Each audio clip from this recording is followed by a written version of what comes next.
Hello दोस्तों, कैसे हो आप सब। होप सो सब वेल एंड गुड होंगे।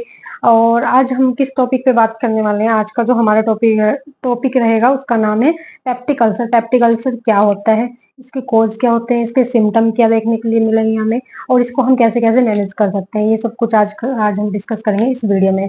सो प्लीज वीडियो को एंड तक जरूर देखें, स्टार्टिंग टू एंड देखनी है आपको, स्किप नहीं करनी है बीच में। और वीडियो को ज्यादा से ज्यादा लाइक कर दो, शेयर कर दो सबसे ज्यादा। और अगर चैनल पे फर्स्ट टाइम आए हो तो चैनल को कर दो सब्सक्राइब। तो बात कर लेते हैं पेप्टिक अल्सर क्या होता है। पेप्टिक अल्सर क्या है, फर्स्ट ऑफ ऑल तो ये हमारे जीआई सिस्टम के अंडर आता है।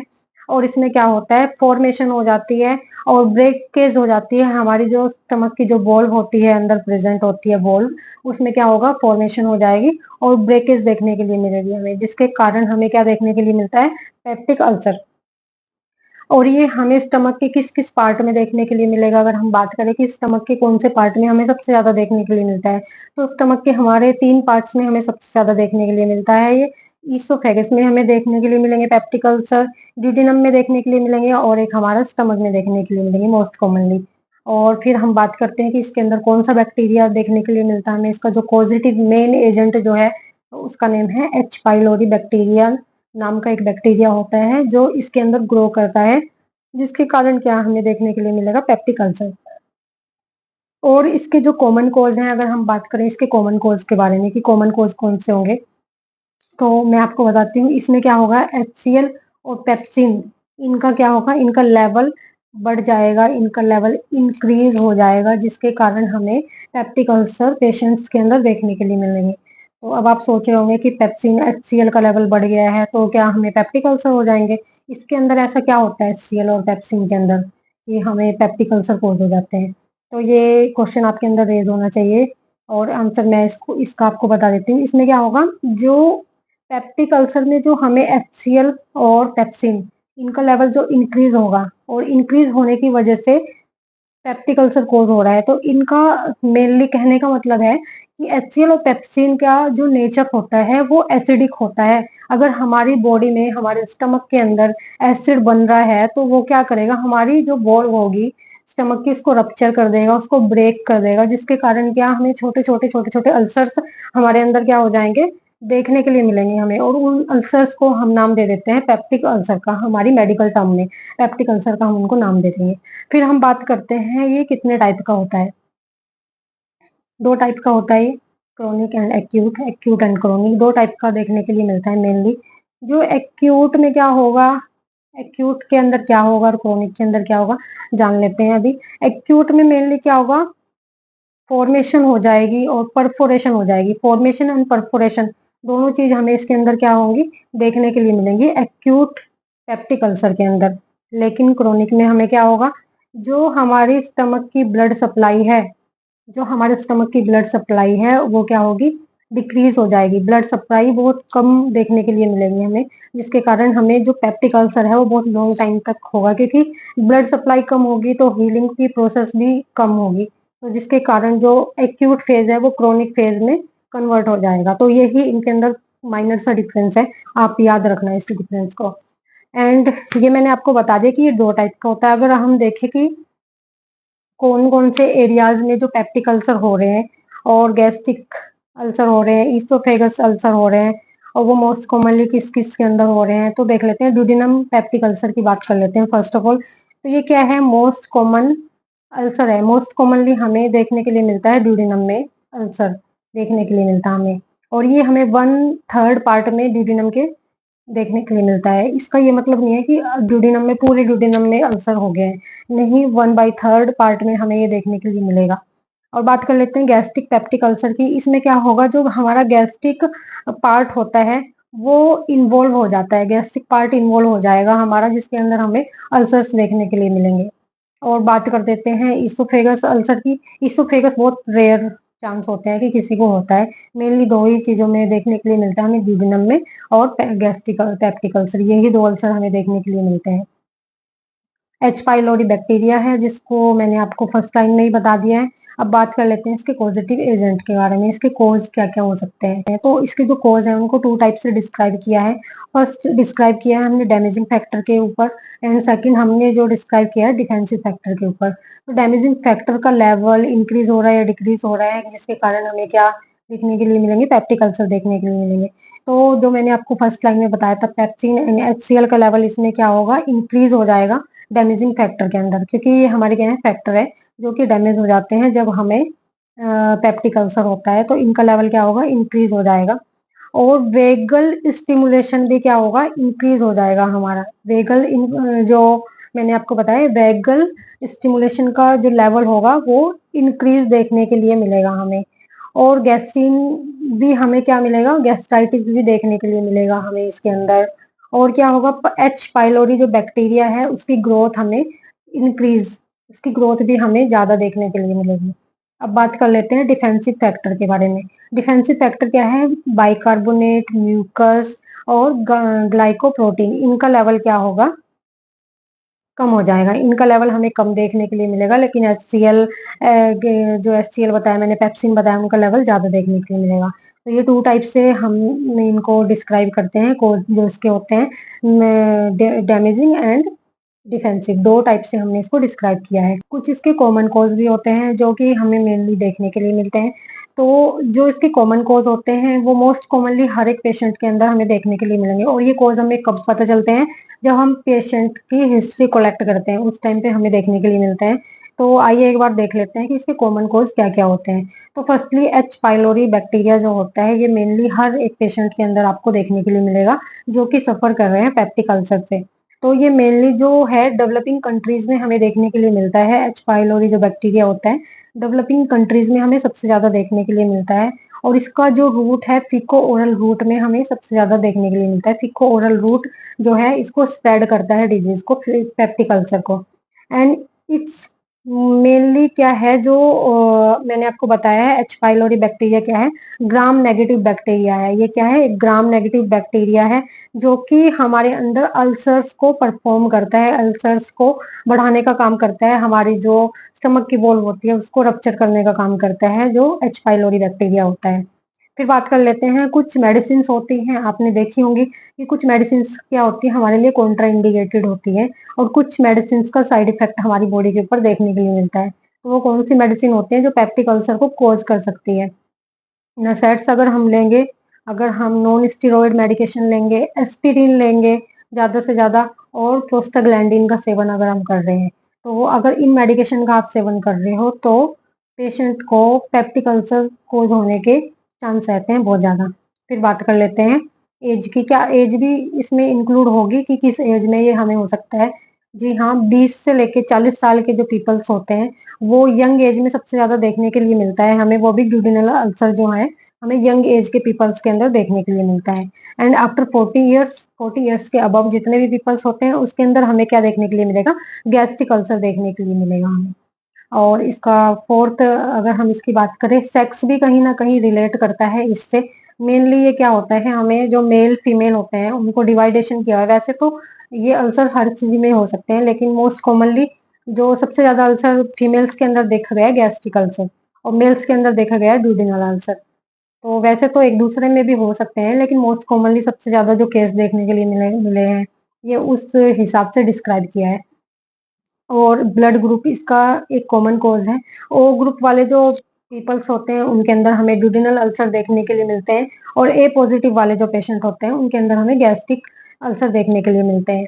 और अगर हम बात करें कि जो हमारी हैबिट्स हैं, कुछ लोग होते हैं अल्कोहल का सेवन करते हैं, कुछ लोग होते हैं टोबैको का सेवन करते हैं, तो वो अफेक्ट करती है हमारे स्टमक की वॉल को, हमारे ड्यूडिनम को, हमारे इसोफेगस को, जिसके कारण हमें क्या देखने के लिए मिलते हैं, पेप्टिक अल्सर्स हमें पेशेंट्स के अंदर देखने के लिए मिलते हैं।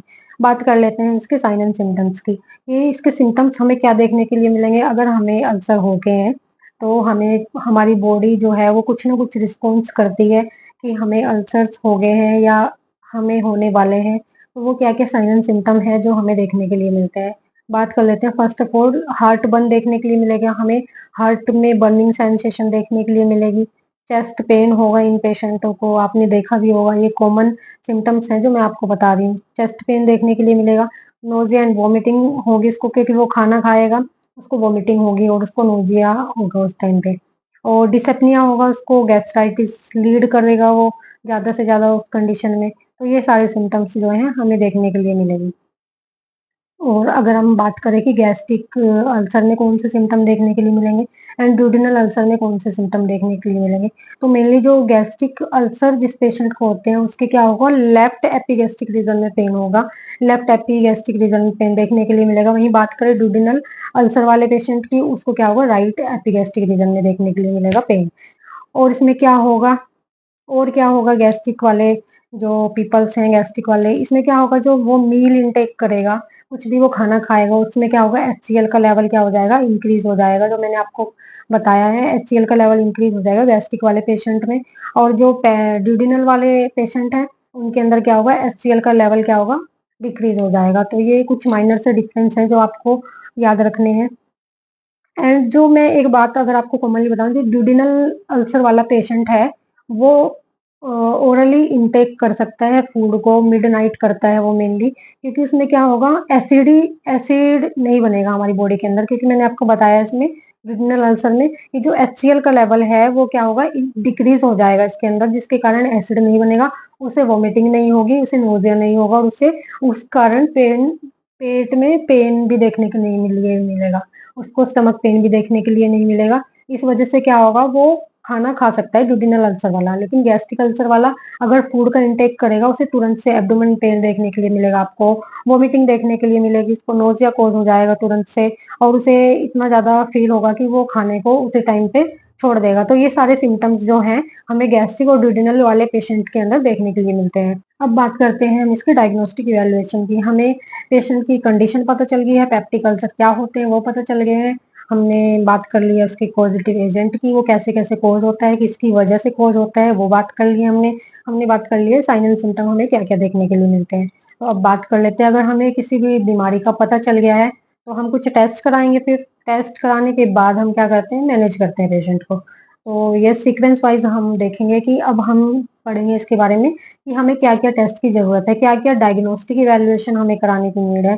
तो हम इसमें फर्स्ट ऑफ ऑल, जो मैंने आपको सेकंड लाइन में ही बताया था कि हिस्ट्री कलेक्ट करेंगे, हम पेशेंट की हिस्ट्री कलेक्ट करेंगे, जिसमें हमें पता चल जाएगा, मेनली वो खुद ही अपना कारण बता देगा कि मैंने ये खाया था, ये खाया था, या बहुत टाइम से मुझे एब्डोमेन पेन है, या मुझे नोजिया बहुत टाइम से पेन हो रहा है, या उस हिस्ट्री कलेक्शन से हमें पता चल जाएगा कि पेशेंट को ये डिजीज अभी हुई है, एक्यूट कंडीशन है या क्रोनिक कंडीशन है।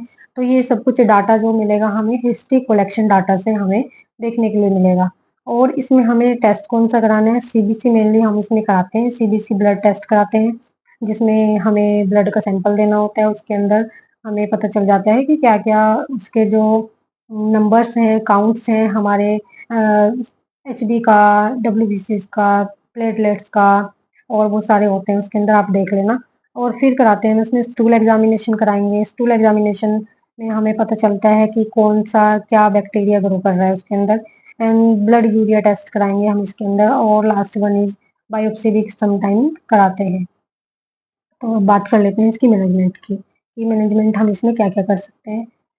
पेशेंट को फर्स्ट ऑफ ऑल आपने देखा होगा, जिस पेशेंट के अंदर एसिड बना हुआ है, जिस पेशेंट के अंदर अल्सर्स बने हुए हैं, तो क्या आप उसे खाना दोगे, नहीं दोगे। उस पेशेंट को क्या करना है, हमें NPO रखना है, उस पेशेंट को NPO रखना है।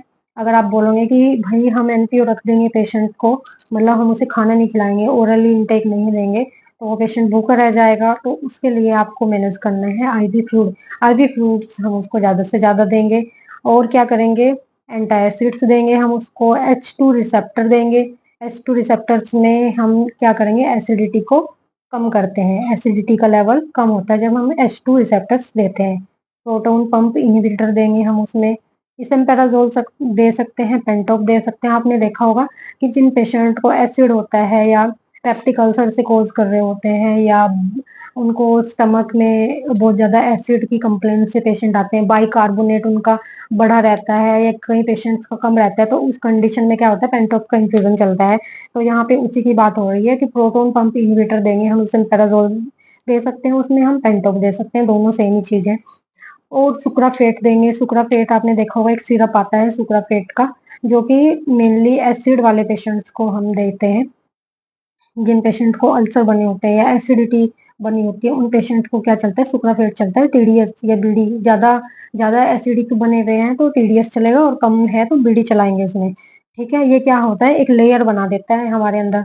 एक लेयर देखने के लिए मिलती है जब सुप्राफेट सिरप हम किसी पेशेंट को देते हैं। प्रोस्टाग्लैंडिन देंगे हम इसके अंदर, और क्या देंगे हम इसके अंदर एंटी एच पाइलोरी एक्शन जो कोज करे ऐसी ड्रग्स देंगे हम, ताकि जो बैक्टीरिया है वो ग्रो ना करे, वो जल्दी से जल्दी क्या हो जाए, वहीं पे ब्रेक हो जाए, मर जाए, वो वहीं पे किल हो जाए। तो ऐसी मेडिसिन हम उसके अंदर देंगे। एंटीकोलिनर्जिक्स दे सकते हैं। एंटीकोलिनर्जिक्स में हमें क्या क्या प्रिस्क्राइब करना है वो पेशेंट की कंडीशन के अकॉर्डिंग मेडिसिन प्रिस्क्राइब करता है डॉक्टर। तो देन एंटीबायोटिक में हम क्या क्या दे सकते हैं, एंटीबायोटिक भी इसमें चलती है। अमोक्सिसिलिन और इसमेपेराजोल देते हैं, अमोक्सिसिलिन देते हैं ड्रगों की चॉइस में इसकी। एंटीबायोटिक में अगर हम बात करें तो अमोक्सिसिलिन देते हैं, और पेंटोप का इन्फ्यूजन तो उसको चलेगा ही। अगर इन्फ्यूजन नहीं चलेगा तो उसको बीडी में या डीडीएस में हम चलाएंगे पेंटोप के इन्फ्यूजन को। और बात कर लेते हैं अब इसकी अदर ड्रग ऑफ चॉइस की, तो वो हम क्या क्या देंगे, मेट्रोनिडाजोल देंगे, टेट्रासाइक्लिन देंगे। इसमें हम मेट्रोनिडाजोल और टेट्रासाइक्लिन भी इसके अंदर हम मेडिकेशन प्रिस्क्राइब करते हैं। तो बात कर लेते हैं हम इसकी सर्जिकल मैनेजमेंट की।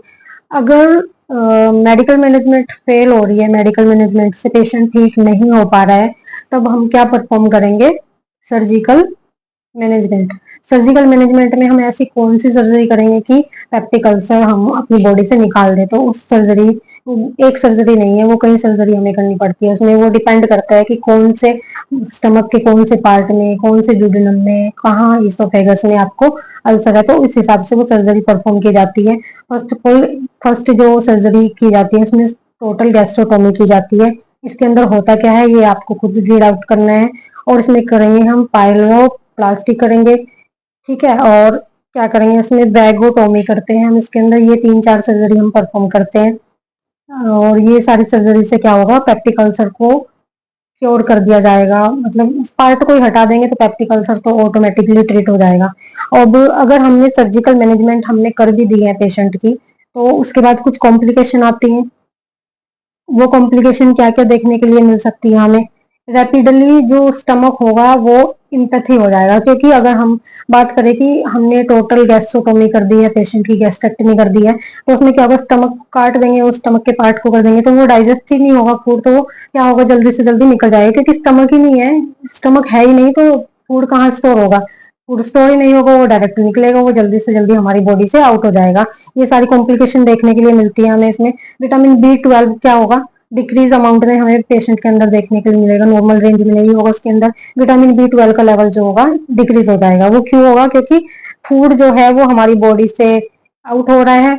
और B12 कहाँ से मिलता है, हमें फूड से मिलता है। और फूड हम अगर हमारी बॉडी में स्टोर ही नहीं हो रहा है, हमें वो मिनरल्स मिल ही नहीं रहे हैं, तो डेफिशिएंसी देखने के लिए मिलेगी हमें विटामिन B12 की।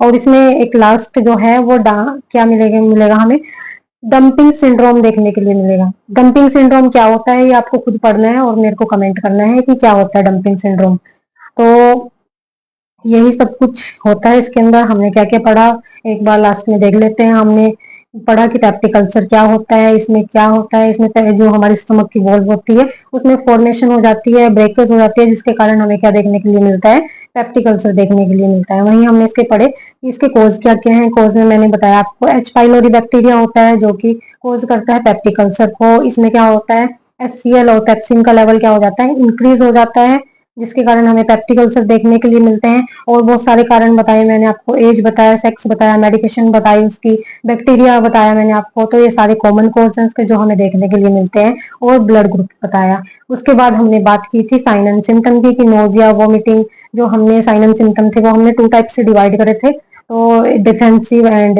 जो भी था वो सारे के सारे हमने आपको एक्सप्लेन कर दिए हैं। देन उसके बाद हमने बात करी है मैनेजमेंट की। इसके अंदर हम क्या क्या देंगे, एंटीबायोटिक देंगे, प्रोटॉन पंप इनहिबिटर देंगे, सुक्राफेट देंगे हम इसके अंदर, ठीक है, एंटीकोलिनर्जिक्स देंगे।